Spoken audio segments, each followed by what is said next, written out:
ನರೇಂದ್ರನ ಶಿಷ್ಯ ನರೇಂದ್ರ ವಿವೇಕಾನಂದ. ನರೇಂದ್ರ ಮತ್ತಿತರ ಶಿಷ್ಯರು ಈ ರಾಮಕೃಷ್ಣರ ತರುಣ ಶಿಷ್ಯರ ಪರಿಚಯವನ್ನು ಮಾಡಿಕೊಂಡ ಶಶಿ. ಒಂದು ದಿನ ಶಶಿ ಮತ್ತು ಶರತ್ ಇಬ್ಬರು ನರೇಂದ್ರನ ಮನೆಗೆ ಹೋಗಿ ಶ್ರೀ ರಾಮಕೃಷ್ಣರ ಬಗ್ಗೆ ಅನೇಕ ಗಂಟೆಗಳ ಕಾಲ ಮಾತನಾಡಿದರು. ಅವನು ತಿಳ್ಕೋಬೇಕು ಅಂತ ನರೇಂದ್ರನ ಹತ್ರ ಹೋಗ್ಬಿಟ್ಟು ತುಂಬಾ ಅವರ ವಿಚಾರಗಳನ್ನು ತಿಳ್ಕೊತಾರೆ ರಾಮಕೃಷ್ಣರ ಬಗ್ಗೆ.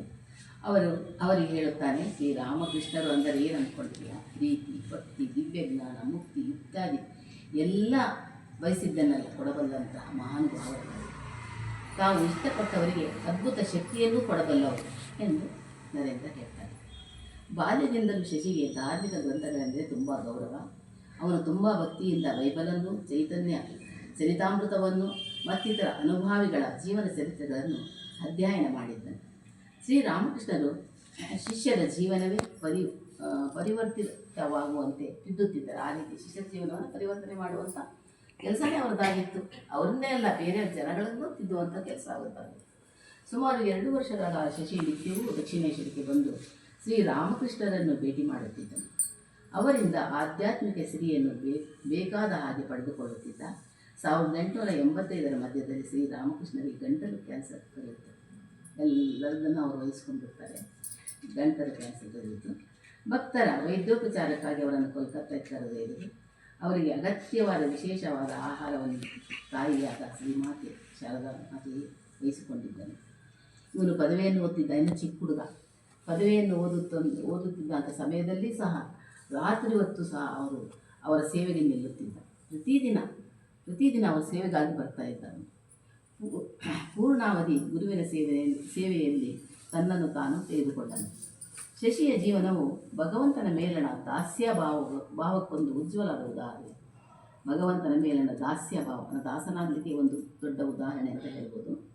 ಅವನು ಹಸಿವು, ಬಾಯಾರಿಕೆ, ನಿದ್ರೆ, ವಿಶ್ರಾಂತಿ ಏಕೆ ತನ್ನ ಶರೀರವನ್ನೆಲ್ಲ ಮರೆತು ಸೇವೆ ಮಾಡುತ್ತಿದ್ದನು. 1886 ಆಗಸ್ಟ್ 14 ಶ್ರೀರಾಮಕೃಷ್ಣರು ಸಮಾಧಿಯಾದರು. ಶ್ರೀ ವಿವೇಕಾನಂದರೇ ಎಲ್ಲ ಶಿಷ್ಯರಿಗೆ ಹೆಸರುಗಳನ್ನು ಬದಲಾಯಿಸಿರುತ್ತಾರೆ. ನಾಮಕರಣ ಮಾಡಿದರು. ಎಲ್ಲ 16 ಮಂದಿ ಶಿಷ್ಯರಿಗೂ ಸ್ವಾಮಿ ವಿವೇಕಾನಂದರೇ ಹೆಸರನ್ನು ಕೊಟ್ಟರು.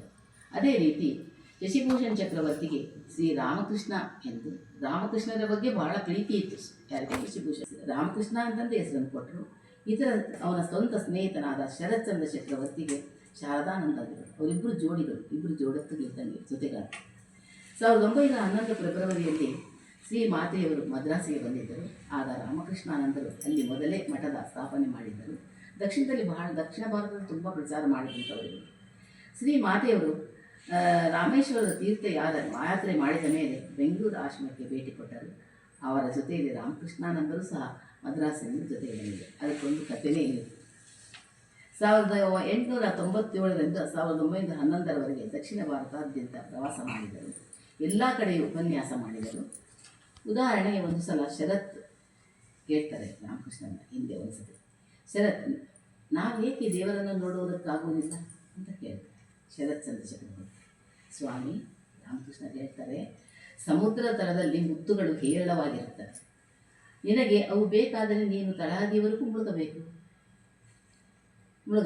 ಮೇಲೆಯೇ ತೇಲುತ್ತಾ ಈಜಾಡುತ್ತಿದ್ದರೆ ಅವು ನಿನಗೆ ಸಿಗುವುದಿಲ್ಲ. ಹೌದಾ ಸರ್? ಅಲ್ವಾ? ದೇವರು ಇದ್ದಾನೆ, ನಿನಗೆ ಅವನ ದರ್ಶನ ಬೇಕೆನಿಸಿದರೆ ನೀನು ಒಂದಷ್ಟು ಕಾಲ ಶಿಸ್ತಿನಿಂದ ಆಧ್ಯಾತ್ಮಿಕ ಸಾಧನೆಯನ್ನು ಮಾಡಬೇಕು. ಇಂತಹ ಪ್ರಶ್ನೆಗಳಿಗೆ ಎಷ್ಟೋ ಉತ್ತರಗಳನ್ನು ನೀಡಿದಂಥ ಮಹಾನುಭಾವರು ಒಂದೇ ಹೇಳಿದೆ ಅಷ್ಟೇ. ರಾಮಕೃಷ್ಣಾನಂದರು ನಂದರ ಜೀವನ ಅಲ್ಪಾವಧಿ, ಬಹಳ ಚಿಕ್ಕ ವಯಸ್ಸಿನಲ್ಲಿರಬೇಕು, ಮರಣ ಹೊಂದುತ್ತಾರೆ. ಅಲ್ಪಾವಧಿಯಾಗಿತ್ತು. ಮಹತ್ವದ ಘಟನೆಗಳಿಂದ ಕೂಡಿತ್ತು. ಅವರು ಶ್ರೀರಾಮಕೃಷ್ಣರ ಮತ್ತು ಸ್ವಾಮಿ ವಿವೇಕಾನಂದರ ಸಂದೇಶವನ್ನು ಹರಡುವುದಕ್ಕೆ ದಕ್ಷಿಣ ಭಾರತದಲ್ಲಿ 14 ವರ್ಷಗಳ ಕಾಲ ಕಷ್ಟಪಟ್ಟು ಕೆಲಸ ಮಾಡಿದರು. 1911ರಲ್ಲಿ ಮದ್ರಾಸಿನಲ್ಲಿ ಜೀವನ ತುಂಬ ಶ್ರಮದಾಯಕವಾಗಿತ್ತು ಆಗಿನ ಕಾಲದಲ್ಲಿ. ಆಗ ರಾಮಕೃಷ್ಣಾನಂದರಿಗೆ ಸಿಹಿಮೂತ್ರ ಕಾಯಿಲೆ ಬಂತು ಮತ್ತು ಕ್ಷಯರೋಗಗಳಿಂದ ಹಾಸಿಗೆ ಹಿಡಿದರು. 1911 ಅವರಿಗೆ ಯಾವಕ್ಕೆ ಅಂದರೆ ಊಟದ ವ್ಯವಸ್ಥೆ ಸರಿಯಾಗಿರಲಿಲ್ಲ. ಆದ್ದರಿಂದ ಕ್ಷಯರೋಗ ತಗಿತು. 1911 ಆಗಸ್ಟ್ 21ರಿಂದ ಮಧ್ಯಾಹ್ನ 1:10 ಸ್ವಾಮಿ ರಾಮಕೃಷ್ಣಾನಂದರು ಸಮಾಧಿ ಸ್ಥಿತಿಗೆ ದೇಹತ್ಯಾಗವನ್ನು ಮಾಡಿದರು. ಸಾವಿನ ಸುದ್ದಿ ತಿಳಿದಿದಾಗ ಶ್ರೀಮಹದೇವರು ಕಣ್ಣೀರಿಟ್ಟುಕೊಂಡು ಅಯ್ಯೋ ಶಶಿ ಹೊರಟು ಹೋದ, ನನ್ನ ಬೆನ್ನು ಮೂಳೆಯೇ ಮುರಿದಂತಾಯಿತು ಅಂತ ಗೋಡಾಡ್ತಾರೆ.